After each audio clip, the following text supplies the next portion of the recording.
Kristo Yezu akuzwe bavandimwe beza nkuramutima za Kizito Mihigo.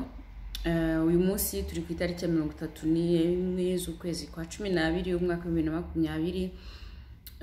Mu izina ry'umuryango remezo tuje kwifuriza umwaka mushya muhire.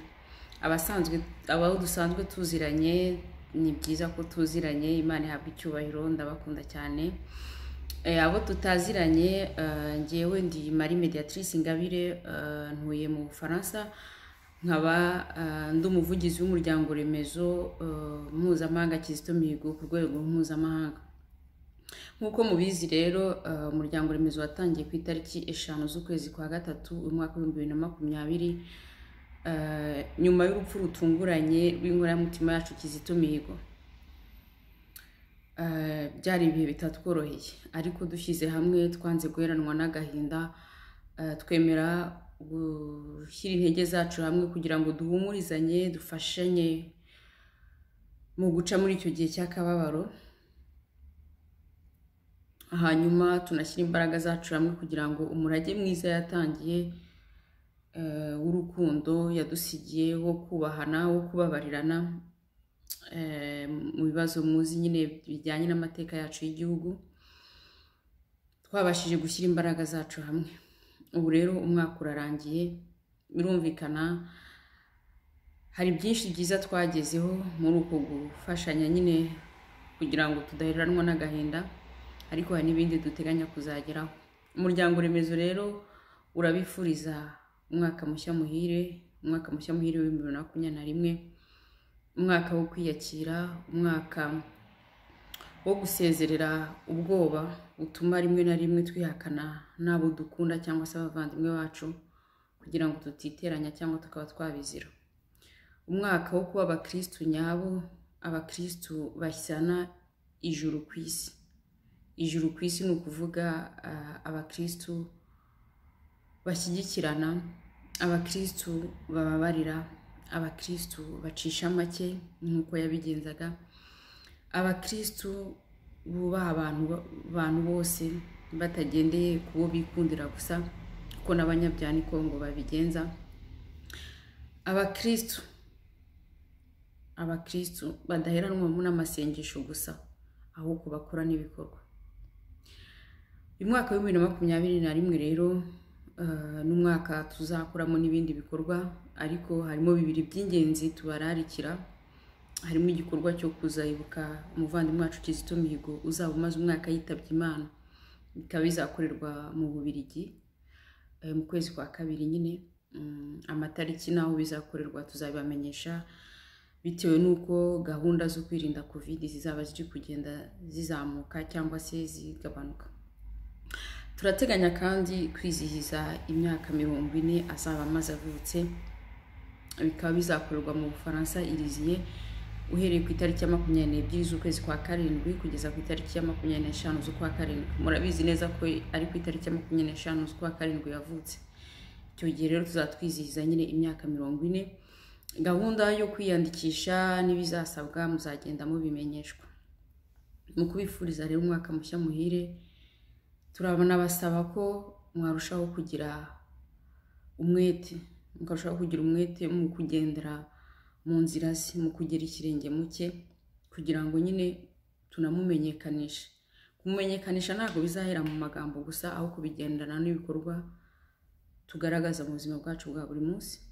Harimo kwiyunga natwe ubwacu, kwiyunga n'abavandimwe, kwiyunga n'Imana, no kugirira bagenzi bacu neza.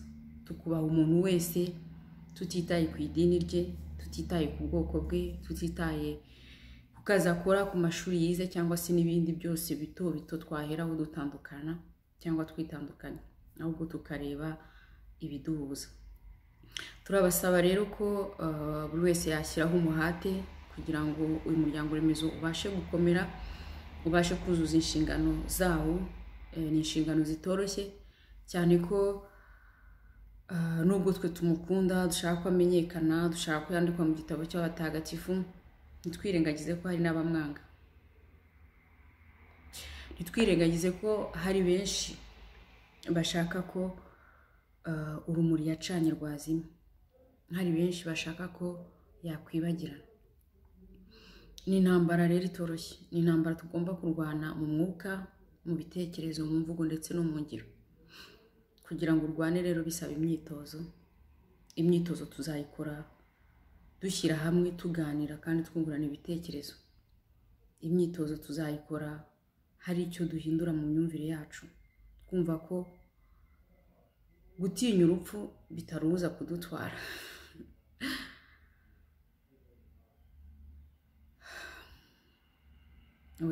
Gutinya urupfu ntabwo biruza kudutwara.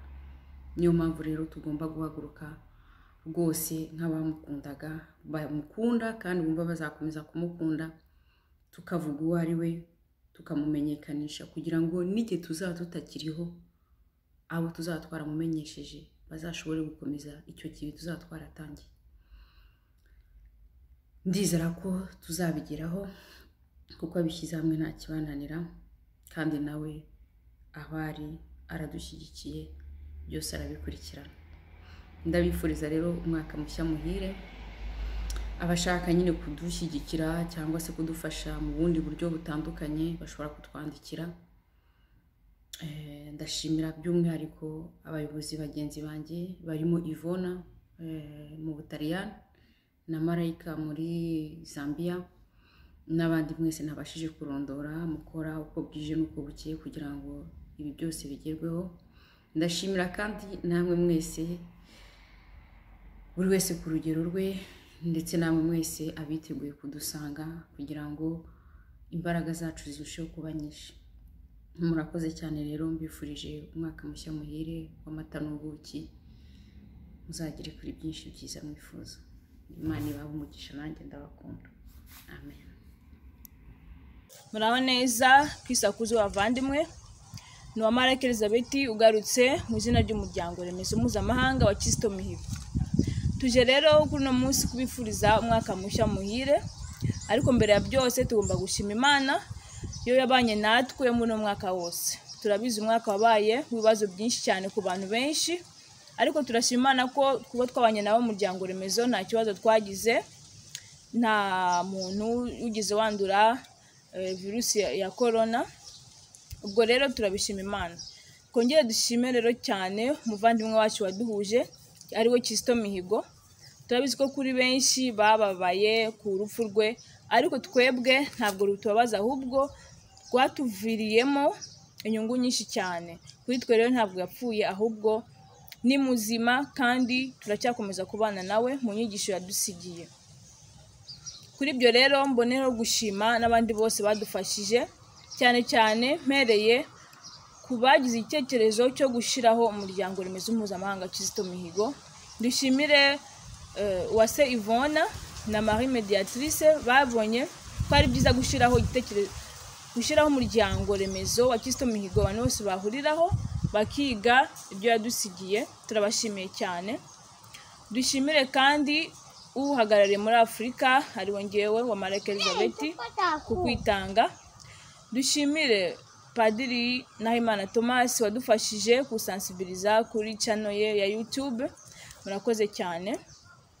Kongera gushima abitanga bakaduha inyigisho ziba mu gitabo cye cya Kizito Mihigo. Dushimire mu Butaliyani Ivona, Madre Ivona, gracias. Dushimire muri USA Mère Christina, thank you very much Mère Christina. Dushimire Sœur Odette mu Burundi, murakoze cyane Sœur Odette.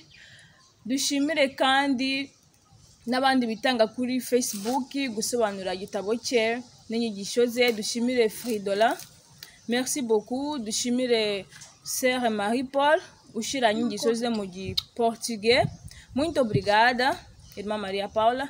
Dushimire n'abandi bakomeza ibikorwa bye by'urukundo. Dushimire Emmanuel, Aimable n'abandi bose bafatanije. Kongera dushimira n'abandi batanga ubuhamya bunyuranye bwerekeye Kizito Mihigo. Turashimira Marceline muri Australie, thank you.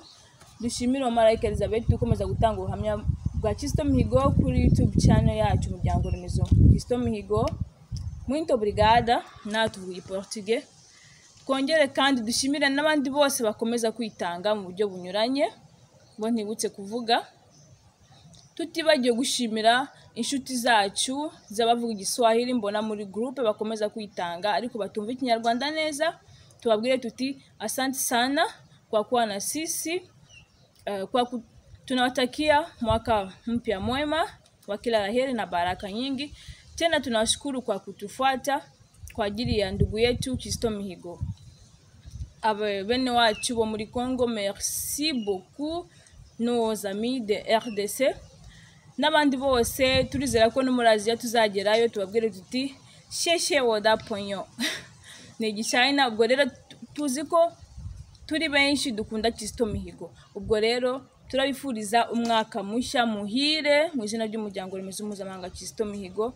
Uzatubera umwaka mwiza, kandi dukomeza kubabwira ko turacyakeneye inkunga, turacyakeneye abandi bifatanya natwe, ntawe duheje. Turabakira uko muza mwese abifuza kudufasha ku buryo bwa roho n'ubw'umubiri nk'uko Kizito Mihigo yabigenzaga. Ni karibu cyane, kandi tuzakomeza kubazirikana. Bye bye. Njyewe rero muranzi ntabwo nirirwa nivuga, abenshi muri mwe muranzi sibyo ra turaziranye. Ubwo rero nanjye icyo nababwira no kubifuriza umwaka mushya muhire, umwaka w'amahoro, umwaka w'ibyishimo, umwaka wo kuvuduka tugana ku ijuru, tuganaho umuvandimwe wacu Kizito Mihigo ari. Kandi rero nimureke nanjye mvuge mwarakoze, mwarakoze, mwarakoze, mwarakoze kubana natwe muri uru rugendo kuva twamenya inkuru y'incamugongo y'umuvandimwe wacu. Benshi muri mwe twakoranye urugendo rukomeye cyane rwo kwiyakira, rwo kwakira iyo nkuru. Uyu munsi rero twateye intambwe ikomeye cyane twishimiye.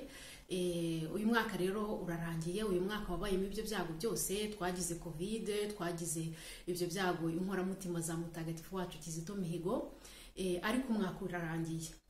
Uyu mwaka rero ugiye kuza, ndumva navuga ngo twakoze imyitozo yo guhangana n'utubazo dutandukanye. Ubu rero noneho dufite n'umuvugizi mu ijuru utuba hafi, udufasha, udushyigikira. Ubwo rero ndumva umwaka ugiye kuza rwose. Nanjye ntabwo nongeraho byinshi cyane, ahubwo ndabifuriza gusa umwaka mushya muhire, kandi mbabwira ngo uyu mwaka ugiye kuza nawo muzabane natwe, tuzakomezanya uru rugendo twatangiye paka tugezeyo. Tugeze hehe? Aho Kizito ari mu ijuru. Imana rero ibaho umugisha mwese. Umwaka mushya muhire. Amena. Alleluia.